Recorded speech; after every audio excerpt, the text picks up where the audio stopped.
When the crisis unfolded in 2011, it took me a while because I was pretty critical actually of the performance of the Syrian state and the way they were running the economic policy and so on leading up to the crisis. So most people, would have probably associated me more with a group that would be sort of jumping to the side of the opposition. And I was there at the end of 2011. The main issue that anyone that wants to understand about Syria has to sort of resolve in his or her own head is how early was the uprising an armed uprising versus a peaceful uprising.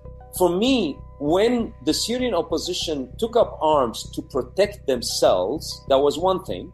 I still argue against it. I would have preferred that you do it the Gandhi way. But anyway, when they opened their arms to jihadists from other countries, for Saudis and Kuwaitis and Moroccans and Tunisians and so on and so forth to come in, and a lot of them had experience in fighting wars in different parts.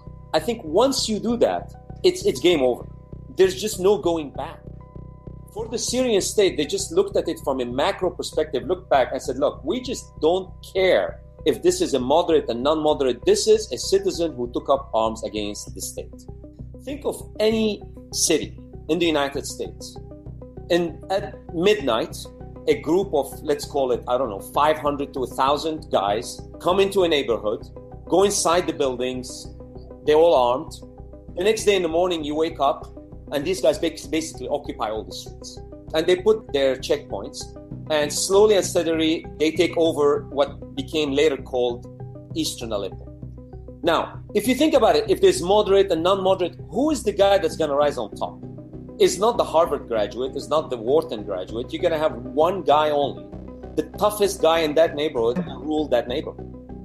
As soon as the Russian planes landed in Syria, any rational person who's watching, observer of this crisis, should have calculated this thing is over.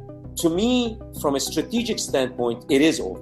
Now, what is over? How do you define the end of this war? Is there an end to this war?